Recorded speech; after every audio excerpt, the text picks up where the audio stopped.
Price எல்லாம் கர்த்தருடைய நாமத்திற்கு மகிமை உண்டாவதாக. இன்னைக்கு ஆண்டவர் நமக்கு என்ன வாக்குத்தத்தமாய் சொல்லுகிறார் வாசிக்கலாம்.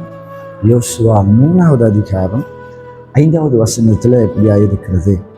கர்த்தர் உங்கள் நடுவிலே அற்புதங்களை செய்வார். ஆமென். ஆண்டவர் உங்கள் நடுவிலே அற்புதங்களை செய்வார் என்று சொல்லி இன்றைக்கு நம்மளை பார்த்து வாக்குத்தத்தம் பண்ணுகிறார். ஆமென்.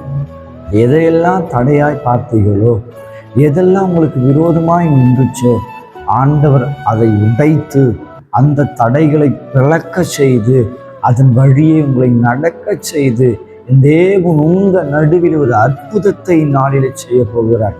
ஆமென். இந்த வசனத்தை நீங்கள் தொடர்ச்சியாய் வாசிக்கும் பட்சத்தில் இந்த அதிகாரத்தில் என்ன இருக்கிறது? இஸ்ரவேல் மக்கள் யோர்தானை கடக்கும்படியாக வருகிறார்கள்.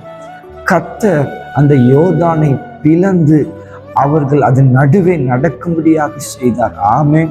இன்றைக்கும் உங்கள் வாழ்க்கையில பல தடைகள் இருக்கலாம். யோர்தானை போல என் தேவன் என்னைக்கு சொல்லுகிறார், அப்பேற்பட்ட யோர்தானை பிளக்க செய்த நான் உங்கள் வாழ்க்கையில் இருக்கிற எல்லா தடைகளையும் உடைத்து அதன் நடுவே உட்பிரவேசிக்க செய்து உங்களை அற்புதமாய் நடத்த நான் வல்லவராக இருக்கிறேன்னு சொல்லி இன்னைக்கு ஆண்டவர் சொல்லுகிறார். ஆமென்.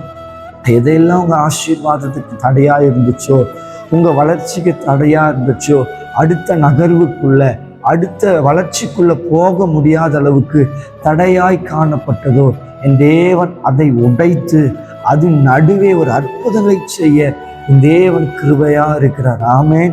இந்த வார்த்தையை நீங்கள் விசுவாசிங்க. கர்த்தர் உங்கள் நடுவிலே ஒரு அற்புதங்களை செய்வாராக. ஆமென். கர்த்தர் உங்கள் வாழ்க்கையில் அப்படியாய் அற்புதங்களை செய்து தடைகளை உடைத்து உங்களை ஆசீர்வதிப்பாராக. கர்த்தர் தாமே இந்த வார்த்தையை ஆசீர்வதிப்பாராக. ஆமென்.